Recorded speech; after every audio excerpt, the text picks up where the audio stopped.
pernah ramal artis tersangkut narkoba pada 2020, Roy Kiyoshi lupa sebut dirinya sendiri.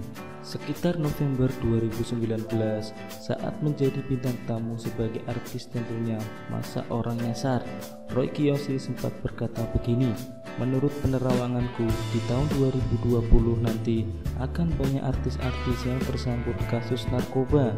Orang ini lantas menyebut beberapa inisial artis yang dimaksud, seraya memperingatkan agar berhati-hati terhadap bahaya narkoba. Dua hal yang tidak kita tahu pasti adalah: 1. Apakah saat menerawang Roy Kiyoshi benar-benar sedang menggunakan kesaktiannya atau memang lagi berhalusinasi terkena efek narkoba? 2. Apakah saat menyebut inisial tadi dirinya melakukan skip untuk inisial namanya sendiri? Rasanya hanya Tuhan dan Roy Kiyoshi yang tahu. Roy Suryo pun rasanya tidak tahu. Yang jelas, kini Roy Kiyoshi sedang berurusan dengan pihak berwajib karena terbukti melakukan pelanggaran hukum serius terkait penyalahgunaan narkoba. Pintu penjara tentu sudah menantinya untuk mempertanggungjawabkan maksudnya perbuatannya. Kasus yang menimpa Roy Kiyoshi ini, kalau memang dia dianggap sebagai artis, tentu memperpanjang kasus para pesohor dunia hiburan yang kudu berurusan dengan hukum akibat terlibat dengan penyalahgunaan barang haram tersebut. Berkaitan dengan statusnya sebagai peramal terkenal, meski saya sendiri tidak percaya apa yang diucapkan karena tidak sudi berurusan dengan peramal, tetapi kini orang yang mempertanyakan, benarkah orang ini punya kemampuan meramal atau cuma halusinasi? Meski banyak orang masih percaya keampuhan ramalan Roy Kiyoshi, misalnya dalam perkara kematian pesohor karena penyakit yang terbilang dadakan atau tiba-tiba yang diakui oleh Roy Kiyoshi, juga ada faktor kelelahan.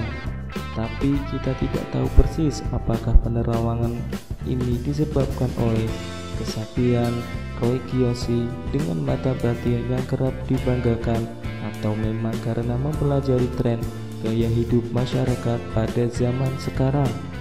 Misalnya terkait faktor kelelahan yang bisa membuat orang sakit lalu meninggal secara mendadak.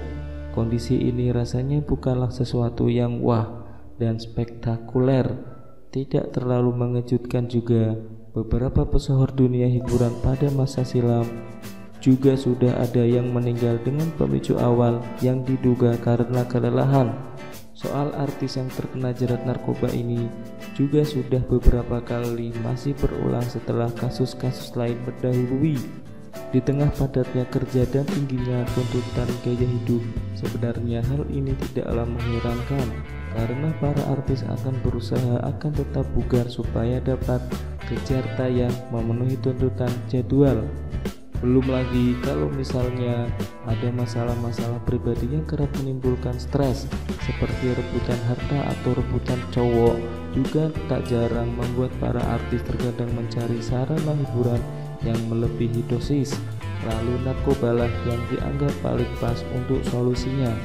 Sekali lagi, tidak ada hal yang baru, aneh, dan membutuhkan penerawangan mata batin khusus, apalagi oleh orang yang mengaku peramal, terus kini mendadak tersangkut kasus narkoba. Silahkan saja kalau masih percaya keampuhan orang ini, tapi saya kok memilih untuk meragukannya.